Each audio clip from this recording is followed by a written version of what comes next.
अवधूत चिंतन श्री गुरुदेव दत्त. श्री स्वामी समर्थ. जय जय स्वामी समर्थ. गुरुचरित्रातील अध्याय 18. नामधारक सिद्ध योग्याला म्हणाला, महाराज, श्री गुरु नृसिंह सरस्वतींचे चरित्र इतके श्रवणीय आहे की ते कितीही ऐकले तरी मनाचे समाधान होत नाही. तरी कृपा करून पुढील कथा सांगा. भिलवडीत काही काळ वात्सव्य करून श्री गुरु कृष्णेच्या काठाकाठाने पदभ्रमण करीत कृष्णा वरुणा संगमावर गेले. तेथून पुढे कृष्णा पंचगंगा संगमावर गेले. शिवा, भद्रा, भोगावती, कुंभी आणि सरस्वती याच त्या पंचगंगा होत्या.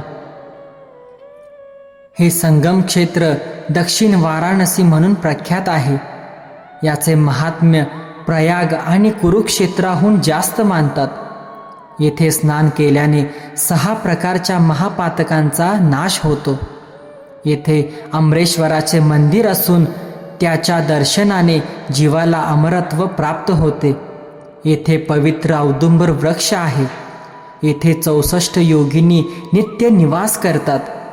येथील संगम षटकुळात शुक्लतीर्थ, पापविनाशक तीर्थ, काम्यतीर्थ, सिद्धवरद तीर्थ, प्रयागतीर्थ, शक्तितीर्थ, अमरतीर्थ व कोटीतीर्थ अशी 8 तीर्थे आहेत.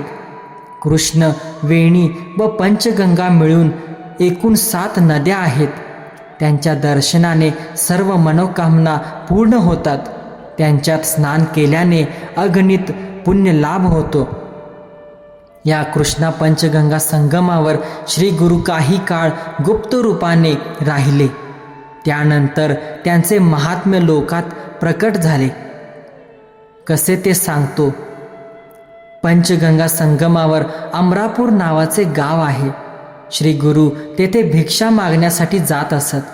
त्या गावात एका वेदाभ्यासी गरीब ब्राह्मण राहत होता. तो सुशील, सात्विक, कर्ममार्गाचे नीट आचरण करणारा व आतिथ्यशील असा होता. तो नित्य कोरडी भिक्षा मागून कुटुंबाचे पालन पोषण करायचा. त्याची पत्नीही सुस्वभावी व पतिव्रता स्त्री होती. त्या ब्राह्मणाच्या अंगणात एक घेवड्याचा वेल होता. त्याला पुष्कळ शेंगा यायच्या. एखाद्या दिवशी भिक्षा मिळाली नाही तर ती दोघे घेवड्याच्या शेंगावरच गुजारण करायचे. एके दिवशी श्री गुरु भिक्षेसाठी त्या ब्राह्मणाच्या घरी गेले. त्याने श्री गुरूंना आदराने घरात नेले. त्यांची भक्तिभावाने पूजा केली. त्यांना भात व घेवड्याच्या शेंगांची भाजी असे भोजन दिले. या सेवेने श्री गुरु अतिशय प्रसन्न झाले. त्यांनी त्या ब्राह्मणाला आता तुझे दारिद्र्य जाईल असा आशीर्वाद देऊन त्याचा निरोप घेतला. संगमावर जाताना त्यांनी अंगणातील घेवड्याचा वेल उपटून टाकला आणि निघूनही गेले. श्री गुरूंनी घेवड्याच्या वेलाचा उच्छेद केला म्हणून ब्राह्मणीला अतिशय दुःख झाले. ती नशिबाला दोष देत रडू लागली. म्हणाली, अरे रे, काय हे दुर्दैव! त्या यतीला आम्ही काय त्रास दिला म्हणून त्याने आमचे अन्नच तोडून टाकले. हे तिचे बोलणे ब्राह्मणाला रुचले नाही. तो रागावून म्हणाला, यतीश्वरांना दोष देऊ नकोस. सर्व विश्व त्या महादेवाच्या अधीन आहे.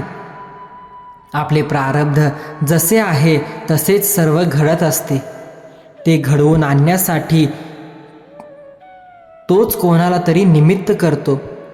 पूर्वजन्मी आपण जी काही बरी वाईट कामे केलेली असतात त्याचीच परिणती म्हणून या जन्मात सुखदुःखे प्राप्त होत असतात. जे पेरावे तेच उगवते. मग त्यासाठी इतरांना दोष कशासाठी द्यायचा? त्या यतीश्वरांनी आपल्याकडे भोजन केले हे आपले सद्भाग्य. त्यांनी आपल्याला दारिद्र्य मुक्तीचा आशीर्वाद दिला असे असताना तू त्यांच्याबद्दल अनुचित बोलणे योग्य नाही.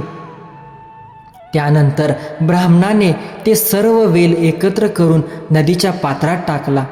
त्या वेलाचे मूळ खूप खोलवर गेले होते. ते तरी कशाला ठेवायचे म्हणून तो जमीन खणू लागला. त्याने वेलाचे मूळ उपटून काढले तेव्हा त्याखाली एक कुंभ सापडला. त्याने तो घरात नेला. त्याच्या तोंडावरची वेळणी सोडली. तर काय आश्चर्य, त्यात भरपूर द्रव्य भरलेले होते. ब्राह्मण व ब्राह्मणीच्या आनंदाला पारावार उरला नाही. श्री गुरु आमच्यावर प्रसन्न झाले. त्यांनी आमचे दैन्य घालवले. हे ईश्वरी अवतार आहेत असे म्हणून ती दोघे यतीश्वरांचा जय जयकार करू लागली. त्यानंतर ते दाम्पत्य संगमावर गेले. त्यांनी श्री गुरूंना कृतज्ञतेने वंदन केले, त्यांची पूजा केली व घडलेला सर्व प्रकार सांगितला. तेव्हा श्री गुरु म्हणाले, या घटनेची कोठेही वाच्यता करू नको. जर बोललात तर आलेली लक्ष्मी निघून जाईल. माझ्याबद्दलही काही सांगू नका. तुमच्या वंशात लक्ष्मी अखंड नांदेल. ते ऐकून ते दाम्पत्य धन्य झाले. श्री गुरूंचा निरोप घेऊन घरी परतले. नामधारका, ज्याच्यावर गुरुकृपा होते त्याच्या घरी दैन्य राहतच नाही. म्हणून ज्याचे दैव चांगले नाही त्याने श्री गुरूंना शरण जाऊन त्यांची भक्ती करावी. गुरुकृपेने इहपरलोकी सौख्य प्राप्त होते, भक्ताचे कल्याण होते. तर स्वामी भक्त हो, हा होता गुरुचरित्रातील 18व्या अध्यायाचा मराठी कथासार. असेच गुरुचरित्रातील प्रत्येक अध्यायाचे मराठी कथासार जाणून घेण्यासाठी आपल्या स्वामी उपासना या चॅनलला नक्की सबस्क्राईब करा. धन्यवाद.